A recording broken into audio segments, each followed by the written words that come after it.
এই খবরটা নেওয়ার জন্য এবং যে বন্দি ভাইরা আছে তাদের শুভ সংবাদ শোনার জন্য আমি আছি। খুশি সংবাদ আমরা ঠিকই পেলাম, কিন্তু বাবাকে কাছে পেলাম না, এই আর কি। 16 বছর কষ্ট করলাম আমরা, 16 বছর কষ্টের ফল সুখেরই আসছে, খুশির খবর, কিন্তু বাবাকে কাছে পেলাম না। আপনার বাবা সব মামলাতেই উনি খালাস পেয়েছেন? সব কিছুতেই খালাস ছিল। বিডিআর বিদ্রোহ যে আইনটা ছিল ওনার ওই মামলাতে কোনো সাজা হয় নাই। তাকে চাকরিচ্যুত করে হত্যা মামলা দেওয়া হয়। হত্যা মামলাতে 13 সালে খালাস পায়। আবার সরকার আপিল করে 69 জনের, ওইখানে আবার তার নাম থাকে, তো ওইটা আবার 17 সালে রায় হয়, 17 সালেও খালাস পায়। তো তারপরে এতদিন সে জেলখানাতেই ছিল, হঠাৎ করে অসুস্থ হয়ে যায়, ক্যান্সার রোগ ধরা পড়ে, অপারেশন করাই। কিন্তু ওনার নাম কি ছিলেন উনি?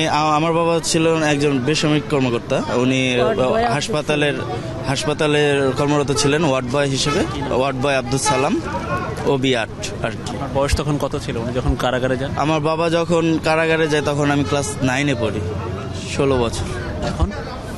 এখন পড়াশোনা শেষ, তেমন কিছু করতে পারতেছি না, চাকরি বাকরি আসলে আমাদের ওইভাবে। যৌবনটা বাবা ছাড়াই কাটাই দিয়েছেন? জি, বাবা ছাড়াই বড় হওয়া আর কি। ভিটামিন ও ফাইবার সমৃদ্ধ ফ্রেশ আটা ময়দা সুজি আপনাকে দিবে সুস্বাস্থ্যের নিশ্চয়তা। ফ্রেশ আটা ময়দা সুজি। আমাদের অনেক প্রতীক্ষা, আমরা 5 আগস্টের পর অনেক আশা নিয়েছিলাম যে আমাদের হয়তো দ্রুততম সময়ের মধ্যে একটা সমাধান হবে, কিন্তু হচ্ছিল না। আল্লাহ আজকে সেই দিনটা আমাদেরকে দিয়েছেন, আমরা আমাদের বাবাদেরকে ছুঁয়ে দেখার একটা আশা আমরা করতেছি। হয়তো 2-3 দিনের মধ্যে আমরা আমাদের বাবাদেরকে ছুঁয়ে দেখতে পারবো, 16 বছর পর আমরা বাবাদের দেখতে পাবো। আমার ক্ষেত্রে একই, আমার ভাইও 16 বছর ধরেই জেলে। তো এই 16 বছর আমার যে জীবন থেকে আমাদের যে জীবন থেকে কেড়ে নেওয়া হয়েছে, এই 16 বছর হয়তো আমরা ফিরে পাবো না। আর আমাদের যে মর্মান্তিক জীবনগুলো গেছে এটা আমরা ফিরে পাবো না। তবে আল্লাহর কাছে লাখ লাখ শুকরিয়া যে 16 বছর অপেক্ষার পর আজকের এই দিনটা আমরা পেয়েছি। আল্লাহর কাছে লাখ লাখ শুকরিয়া যে আল্লাহ আমাদের দিকে সহায় হয়েছেন। আর আরেকটা কথাও বলতে চাই যে আমার ভাইরা আরো ভিতরে যারা আছে তাদের জন্য বলছি যে আমাদের এখন দরজা ওপেন হয়েছে, আমাদের বিচার কাজ আস্তে আস্তে শুরু হবে। ভাই তোমরা সবাই মুক্তি পাবে, আমরা তোমাদের পাশে আছি। একদম খালাস, ওনার একদিনেরও সাজা হয়নি। 2009 সালের 25শে ফেব্রুয়ারি বিডিআর বিদ্রোহ। এটা বিডিআর বিদ্রোহ তো না, পরিকল্পনা হত্যাকাণ্ড। তো উনি এই বিডিআর আইনে তার কোনো সাজা হয়নি, মানে খালাস।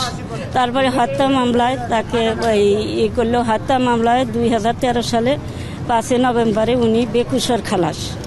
তারপরে আবার এই সরকার আপিল করলে পরে হাইকোর্ট ডিভিশনে যায়, গেলে পরে ওখানে আবার 2017 সালের 26শে নভেম্বরে রায় দেয় বেকুসর খালাস। তারপরে ওখান থেকে এই কেরানীগঞ্জ জেলখানায় থাকে।